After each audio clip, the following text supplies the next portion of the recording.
Hello, everyone.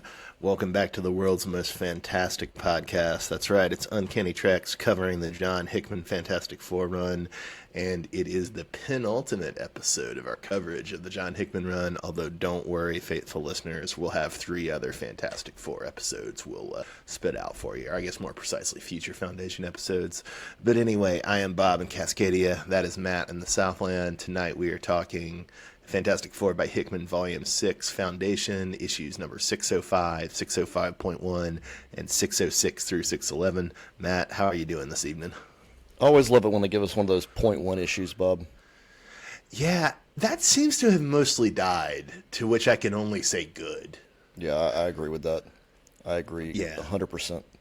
Yeah, although I am very happy, and it took them a long time to finally do this, but I'm very happy that we now have legacy numbering. I think I know at Marvel and maybe at DC, where whatever the number of the volume is, you also usually have the overall number of issues about the character, and I think that's right. It certainly, I mean, not that there are many comic book stores anymore, and not that there are great back issue collections, some of the ones that still exist, but I'm sure it makes filing those a lot easier for collectors and for comic shop employees.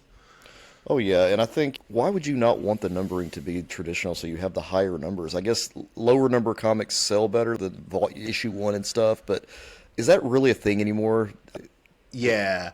I guess I have some sympathy for the idea of accessibility, because God knows American superhero comics do need more accessibility, but I honestly think that has a lot more to do with where they're sold than it does about the numbering, right? Yeah, that does make sense. Yeah. All right. Let's break into this, Bob. Let's look at issue number 605, Into the Line.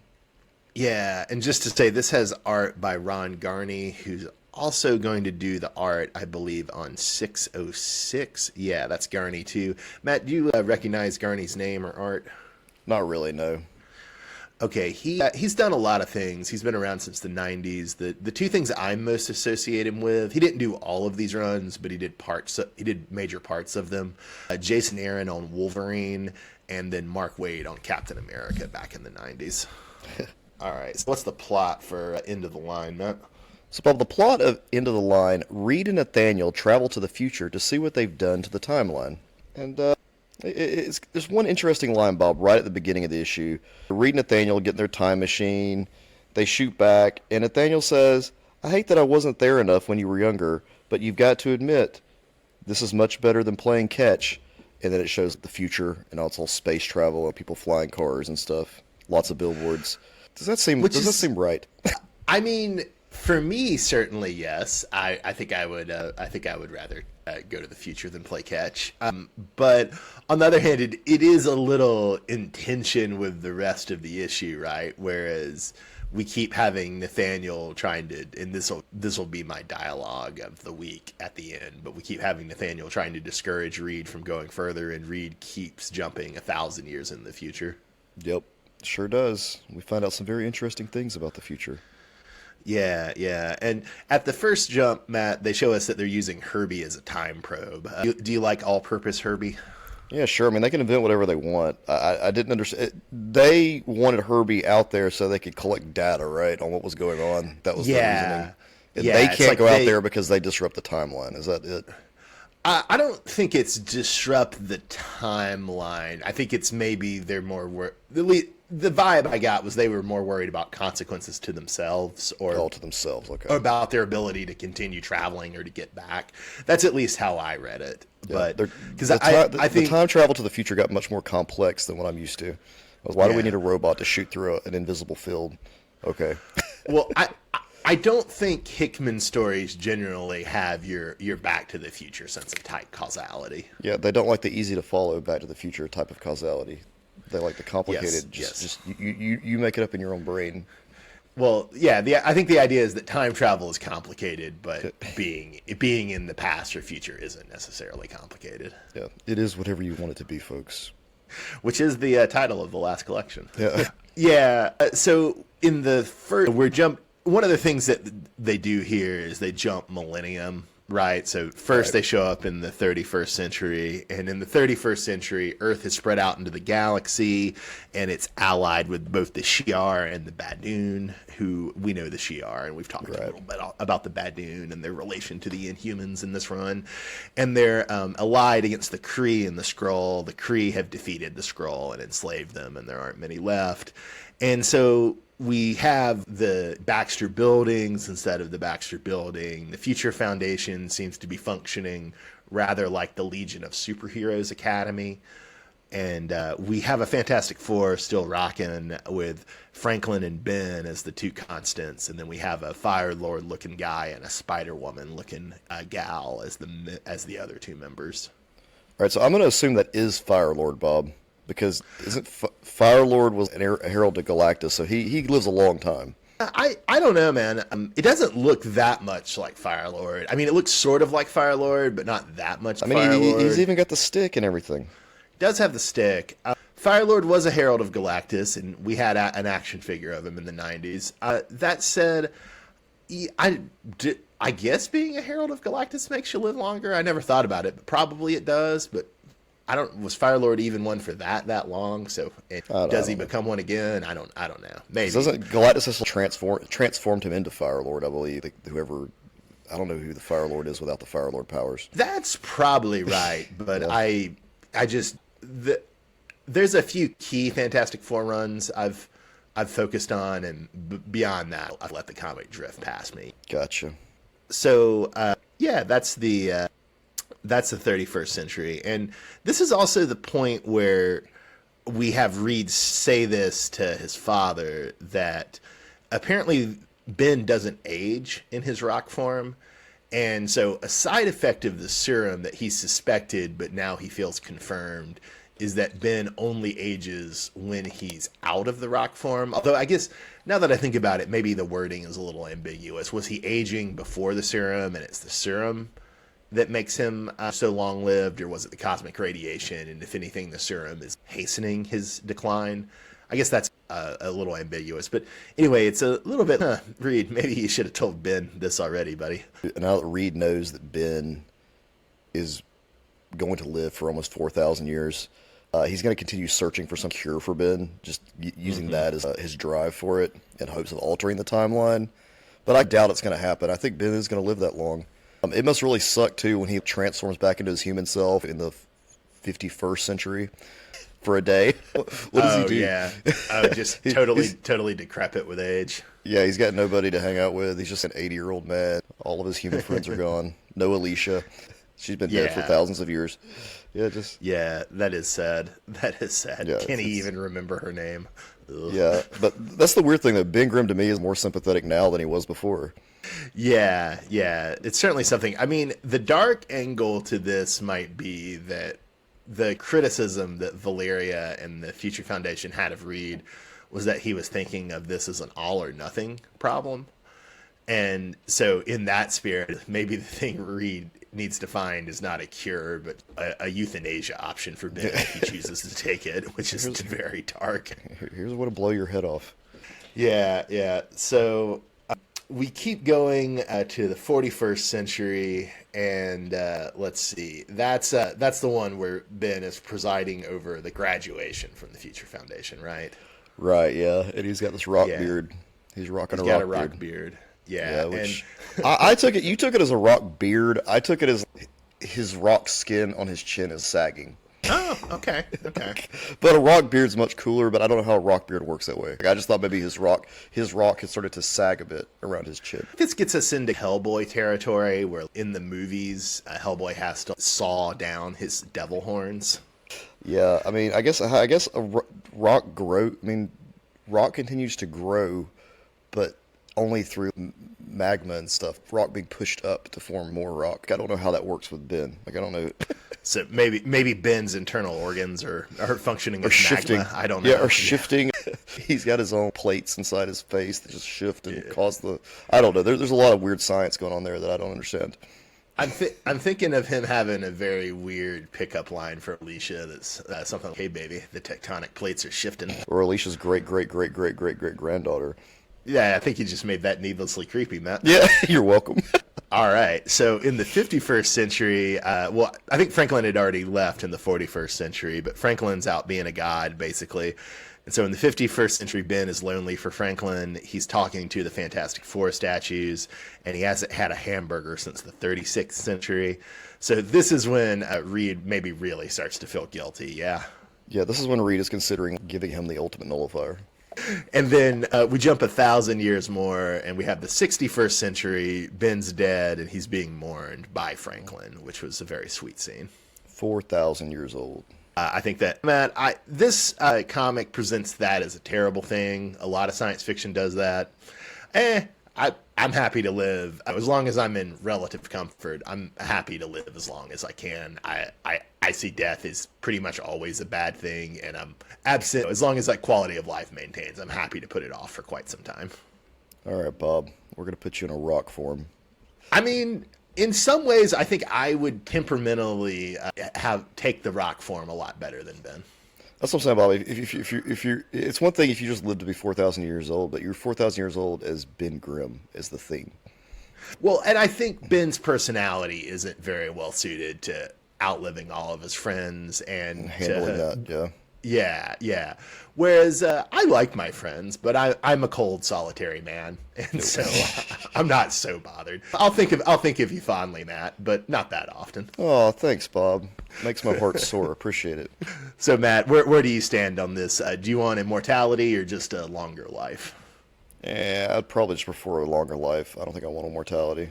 I think that would just if I continue to age, that may be an issue if I am aging. But assuming quality stays the same, maybe I could go for immortality then. Yeah.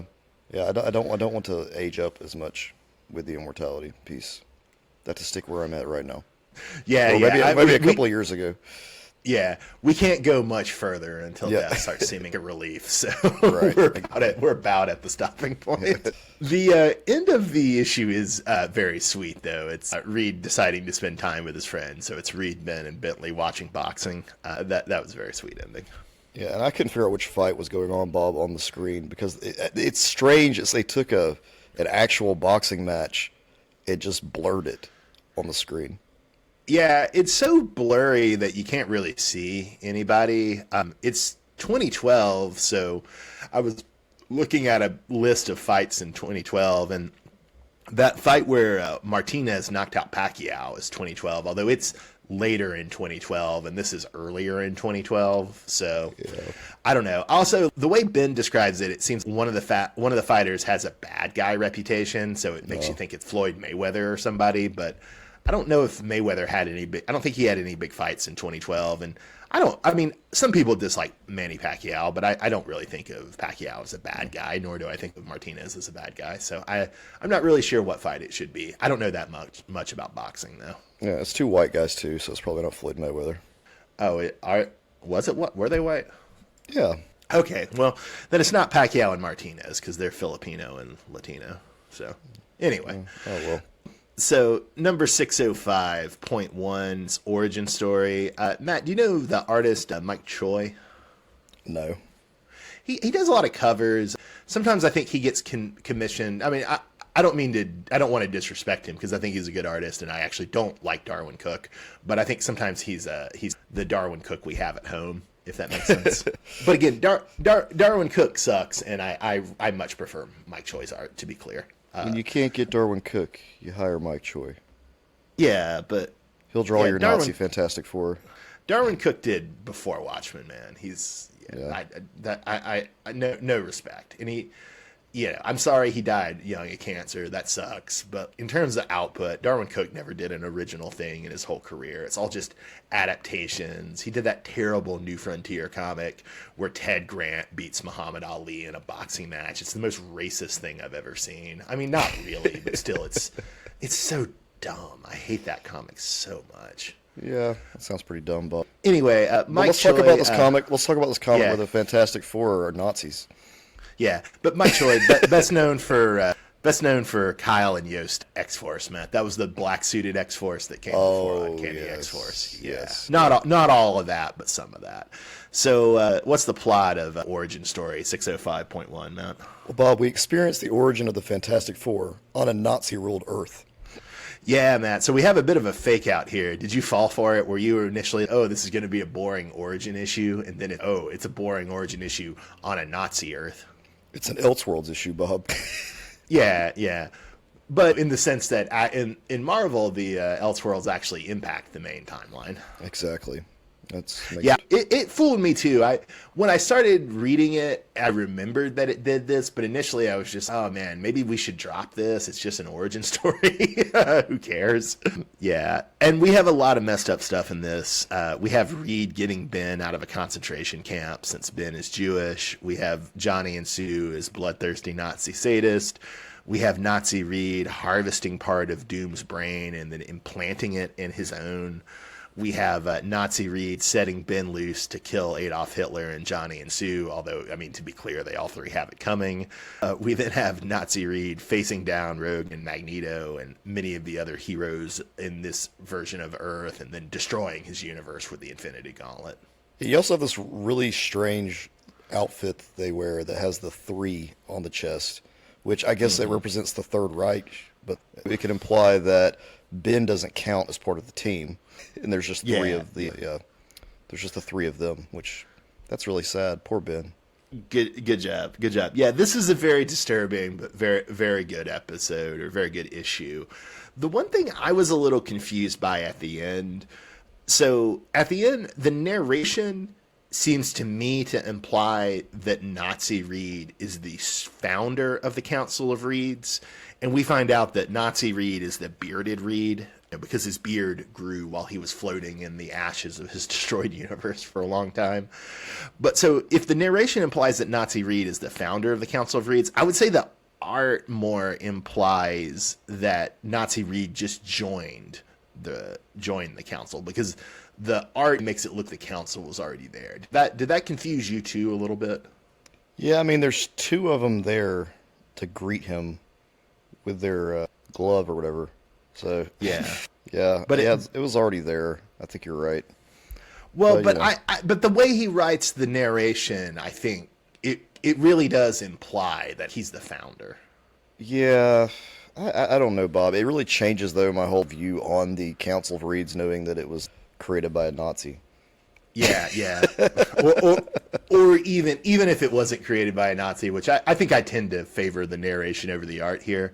But even if it wasn't created by a Nazi, the fact that one of its most visible members is a Nazi is a little yeesh. Yeah, that's really freaky. That changes the whole story, the previous story we read. Like, I want to go back and reread Volume 1 now, with knowing that one's a Nazi. And it makes Valeria, what she does in 611, a little more ominous too, right? Oh yeah, for sure. Wow. Any other thoughts about the Nazi issue, Matt? No, pretty good, Bob. Pretty much got it all covered. All right. Thankfully, that has no relevance at all to contemporary politics or contemporary situation. None at all.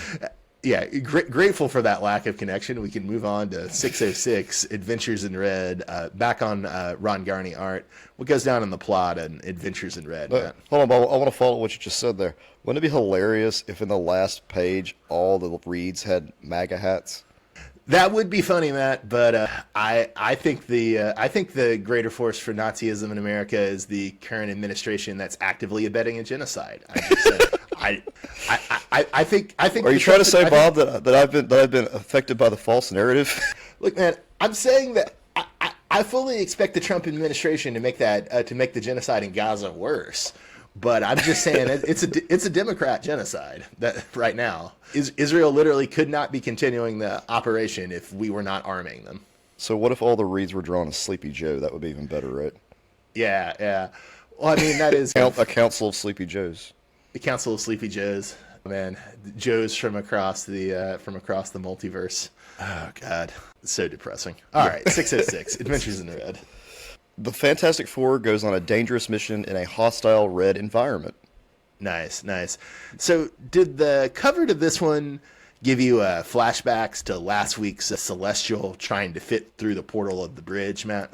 Damn, Bob, it really freaks me out that subliminally I changed that to red government after reading about the Nazis.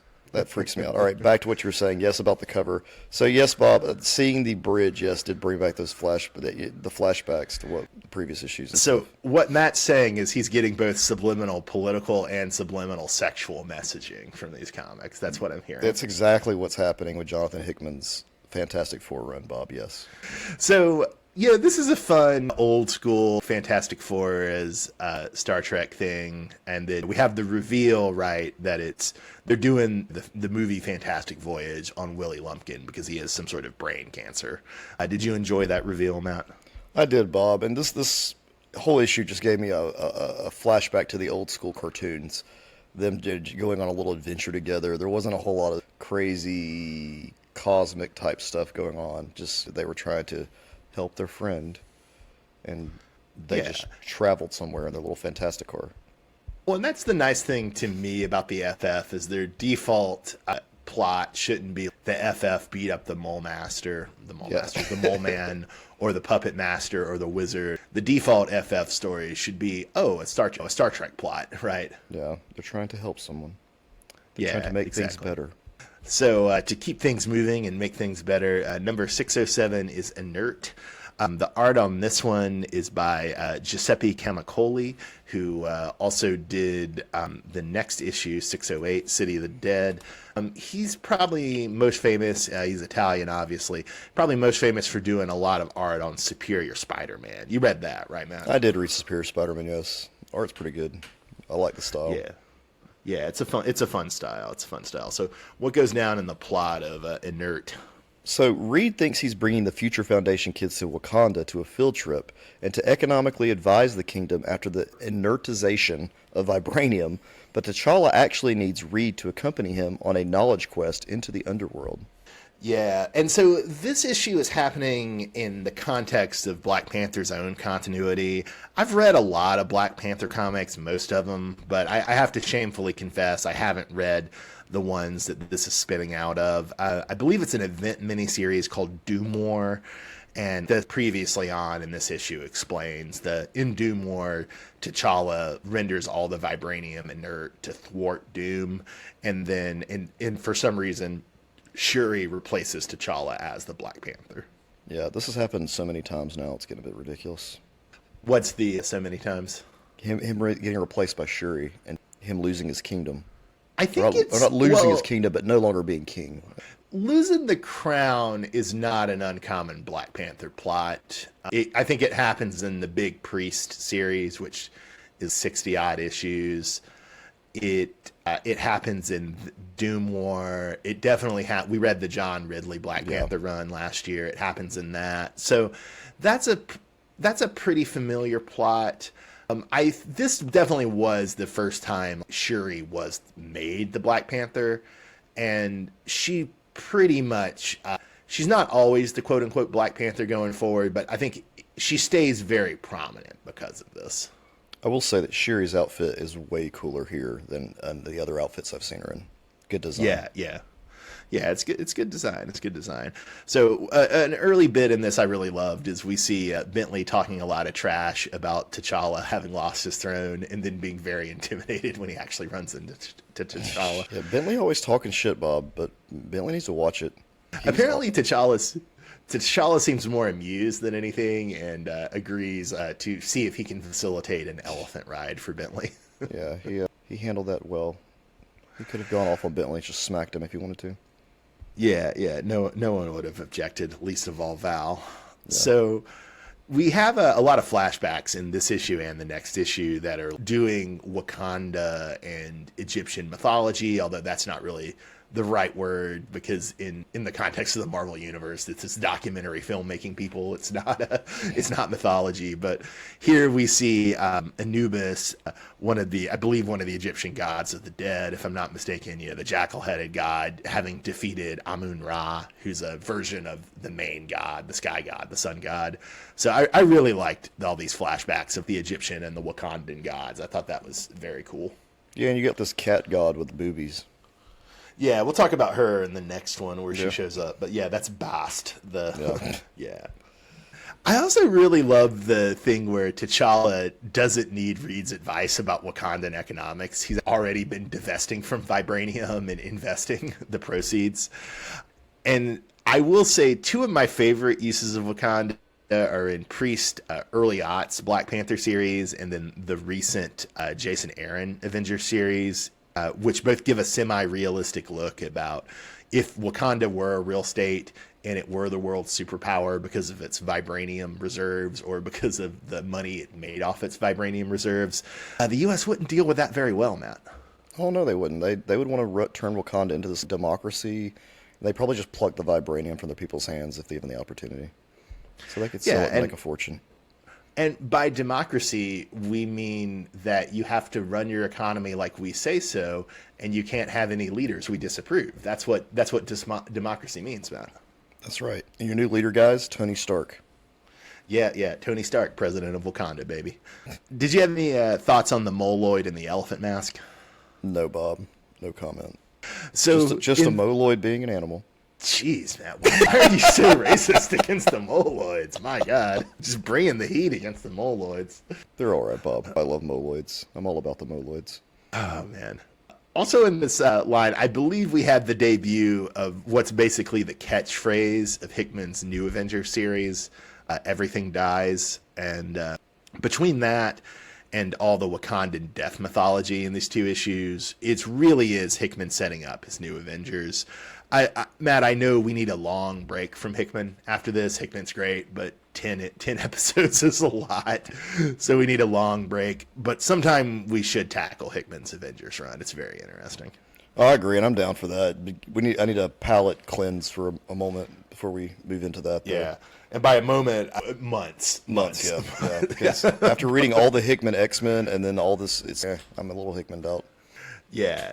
Maybe very late this year, or maybe 2025 might be the year we do Hickman Avengers. All right. So to keep going, the second part is City of the Dead. Same artist, number 608. What's the plot of City of the Dead, Matt? So while T'Challa and Reed visit Wakanda's City of the Dead, Shuri, Storm, and Sue go on a herb-assisted hunt for Anubis. I knew herb-assisted hunt would trip you up. I knew it. Herb-assisted hunt. Yeah, it's a hard phrase.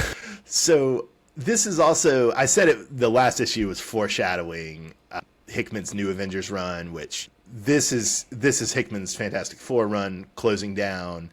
I believe Avengers versus X-Men is happening concurrently with this.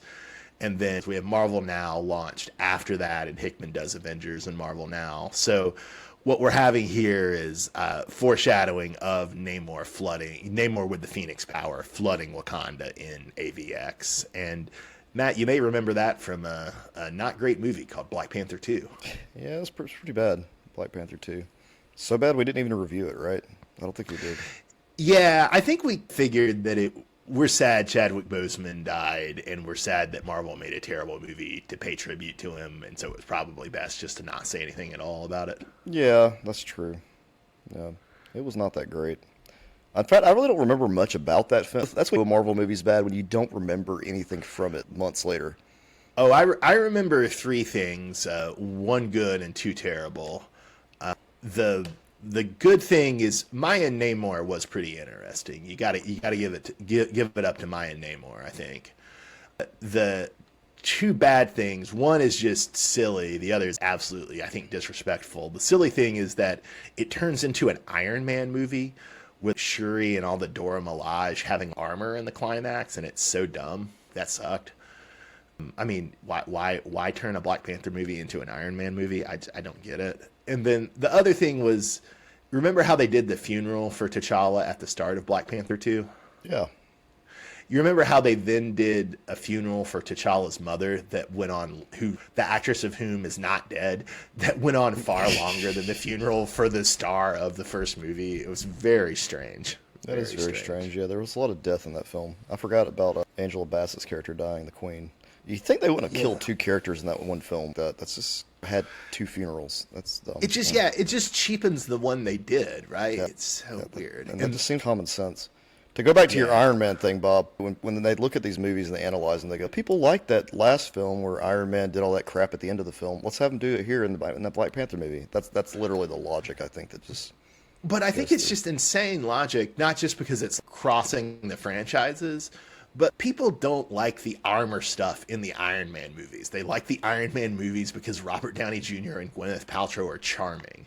But nobody's, oh man, I really need to see Steve Rogers or Shuri in the same camera setup that I see Robert Downey Jr. in when he's in an armor suit. How about Bruce Banner, Bob? Do you want him in an Iron Man suit? No, Do you want it horribly CGI'd? no, Yeah. oh, man. Is it time to just euthanize the MCU? I think it's suffering. Well, I mean, they did it to DC, but we'll see how that goes. Yeah, yeah. All right. To get back on track, Matt. So this comic, we see Reed and T'Challa come before Bast, the Panther goddess, right? Right. Like Matt says, she's Furry's dream. And then Bast basically assigns the new status quo for T'Challa. And so the status quo is that Shuri is going to be the queen of the living, and T'Challa is going to be the king of the dead and is going to chill in the city of the dead. And that's pretty much the Wakanda setup for all of New Avengers. Oh, cool. I like that. Having technically two Black Panthers, but each handling one the living, one the dead. Yeah, yeah, it is an interesting way to do it. And it is a compromise that Hickman likes a lot, that melding of two. You see that some in the Quiet Council stuff in the X-Men, and you see it later in the last issue, right, where Doom has science and magic in his kingdom. Yeah, I mean, it makes sense. All right, Bob, so let's go to this next issue, which I'll have to say was not my favorite.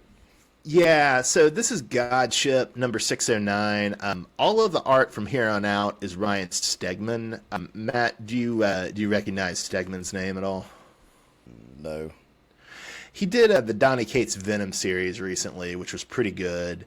And then we're going to talk about him in a little bit because he's the artist for Jed McKay's X-Men book set in Alaska. So we're also recording our X-Men title previews today. Okay. So yeah, that's Stegman. Matt, this is going to be our shortest coverage of an issue because, I mean, it's Banner Jr. fights Ben, Spider-Man, and Johnny. You may remember Banner Jr. from the New World stuff earlier in this run, which is also from the Mark Millar, Brian Hitch run, or Mark Miller, Brian Hitch run from right before Hickman's run. We didn't understand New World stuff then, New Earth stuff then. I don't understand it now. I don't get it. They do make a ship out of Galactus's corpse, future Galactus's corpse that they buried. Now it gets turned into a ship for the people from New Earth, so I guess that's cool. That's the only cool part. I didn't really understand what's going on either, other than they were just building a ship out of Galactus's carcass. Yeah, I really thought that they were gone. I forgot that they came back for this last time. I mean, maybe I should have actually read that Miller Hitch run, understood to be a responsible podcaster, but it was just so bad. I tapped out at the second page of the second issue. I just didn't want to keep going. Well, less said the better, I guess, for issue 609, Bob. Yeah, to a better issue, I thought. Also, art by Stegman, number 6010, entitled Wizard. What's the plot of Wizard, Matt? So a rogue AIM faction under the Wizard buys out the nation of Barbuda, so Obama sends the Fantastic Five to intervene. It's a real island in the Caribbean, but in the Marvel universe, it's an independent nation. In our world, it's a nation of Antigua and Barbuda. Matt, usually Reed, not my favorite person in a room. Probably my least favorite member of the Fantastic Four. Not that I dislike him, just I like the other three more. Oh yeah, they're more interesting. But Matt, when the other people in the room are Captain America, Tony Stark, Hank Pym, and Barack Obama, well, Reed's my favorite person in that room because everybody else in that room is evil. Yeah, I don't care for Captain America that much. Never liked Hank Pym at all. I'm okay with Iron Man, Bob.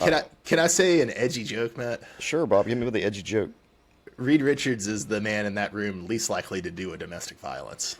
Yeah, I mean, when you got Hank Pym And Tony Stark. and Tony Stark, yeah, and I don't know. Pretty sure they've both done DVs. What about Barack Obama, Bob? Well, Matt, I'm not saying I believe this, but if you believe that he drowned his cook in a very shallow pond in the Martha's Vineyard estate, which that actually did happen a couple of years ago. I'm not making that up. I'm not saying that Barack Obama drowned the man, but I'm saying their cook, I believe, was found drowned in a very shallow pond on their estate. So if you believe he did that, I think that would qualify as a form of domestic violence. Yeah, okay. Well, I guess you're right, Bob. Reed probably. Captain America is basically a cop, Matt, and we know about cops. Yeah, I don't like Captain America that much. He's not my favorite. Yeah, not my favorite either. Not my favorite either. All right, so to go to a science guy I actually do like, the guy who manipulates his way into being the leader of this rogue faction of AIM, or this the Scientist Supreme, you might call him, is Andrew Forson. We met him very early in the run, and yeah, he uses the fact that the wizard is obviously crazy and is obviously self-destructive to displace him as the leader of AIM Island, as he renames Barbuda. Gotcha. Yeah, and this dude's got his outfit's weird. He looks like he's supposed to be something really cool, but he's not. You're not a fan of Forson? No, not really. He looks like a jacked up beekeeper, I think. Yeah. He's got these weird cone things on his shoulders. Or is that supposed to be light? I don't know. Yeah. Well, I liked his line, first sovereignty, then more interesting things. That was a good line. But Matt, certain people share your prejudice against beekeepers, and those would be Johnny, Ben, and Spider-Man, as they're all bickering in the AIM canteen. Yeah, they don't care for AIM. Especially considering they can't take their helmets off to eat. And then at the end of this, we have a confrontation. Wizards in a cell. We have a confrontation. That actually turns into a cliffhanger that we'll get to next week.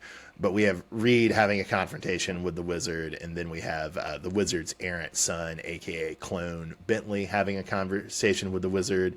Speaking of DV, the wizard's in full DV mode, and like any good, bad Southern dad, says to his clone son, "There's no escaping your nature, boy."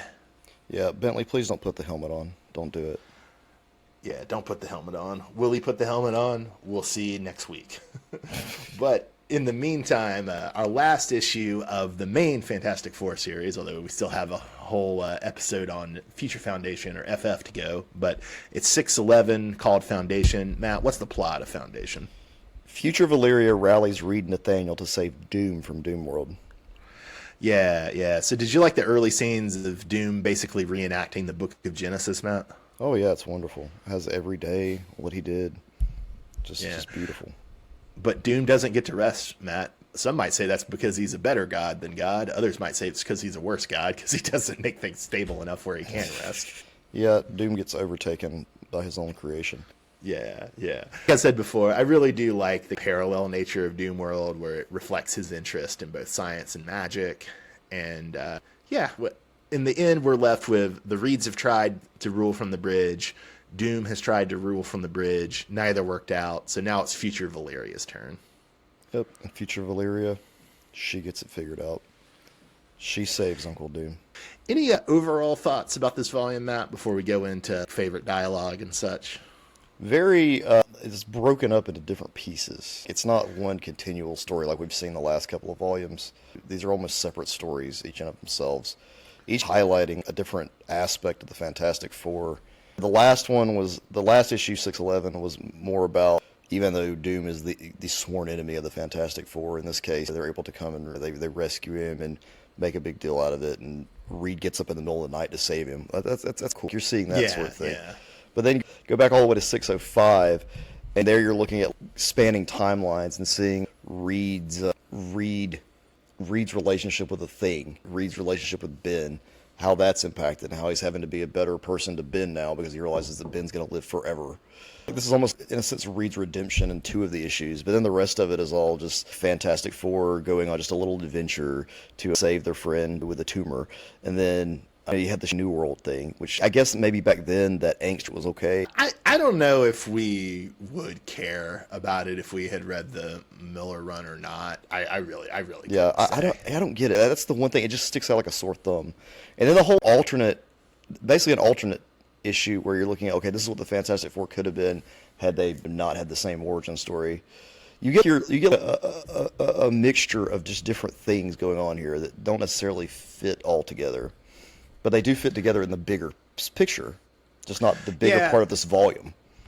Matt, are you just bitter that your prediction that Johnny Storm was evil after being in the Johnny negative Storm zone he can still be evil. That story is yet to be written. You can say that because we spend almost no time on Johnny or Sue in this volume. It's all Reed.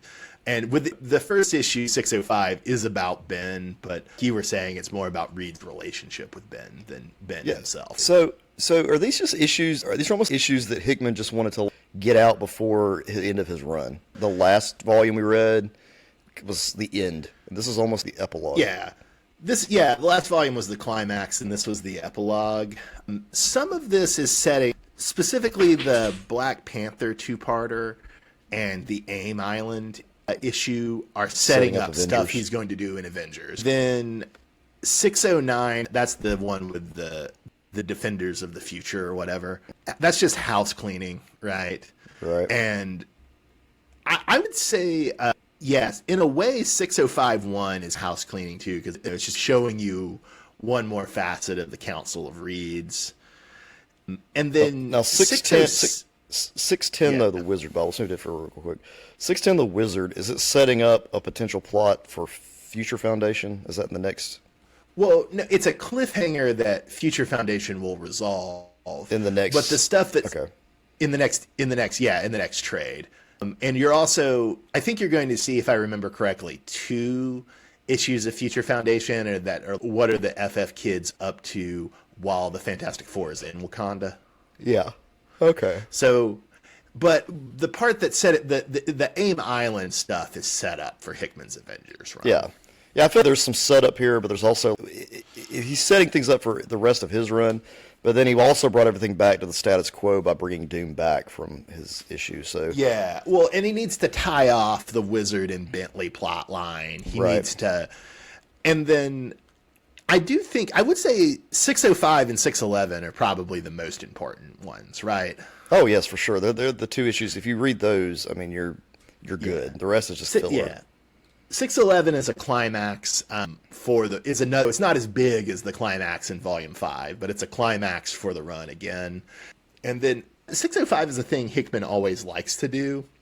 He does it in a different form in the Avengers run, and then he definitely does it in House of X and Powers of 10, where you see the looping timelines. And I think if I'm remembering right, in Powers of 10, it's you go 10 years out, 100 years out, 1,000 years out, right? Yeah. Whereas here, you just keep going millennia out, a millennia out, a millennia out. All right, Bob. So let's talk favorite dialogue for these. Yeah, issues. what was your favorite dialogue, Matt? It was in issue 611, Bob. I was a god, Valeria. I found it beneath me. Doom referring to the world he creates. Yeah. Very good, very good. And then for me, one of my favorites too. I think for me, I would go for 605. So upon seeing a 41st century Ben seems happy and proud, but also a little sad, a little disconnected. Reed says to Nathaniel, "See, what's wrong with that?" Meaning, what's wrong with Ben? Yeah. And Nathaniel's go home, and Reed no further, which I think it's a good demonstration of the tragedy of this issue, because the further out you go, the sadder you see Ben is. Yeah, he just keeps getting sadder and it sadder also every 1,000 years. speaks to the larger. Yeah, exactly. But it also speaks to the larger motive of the book, right? We began this run, or didn't begin it, but early in this run, we had Reed giving the speech at the Aspen Ideas Festival, berating everybody for being backward looking, right? And so Reed always wants to go further, but that's not always a good thing. Right. Well, Bob, my favorite visual comes from issue 611, which it's where the Doombots are walking on Reed's back to save Doom from the Leviathan. Yeah, that's a very funny visual. Yeah. Yeah. For me, I was a little torn. I liked the first page of 607. You have T'Challa and Storm looking very good, very fine. So that was a possibility. Or on 608, I really did love the image of T'Challa on his knees before Bast. I thought that was very cool.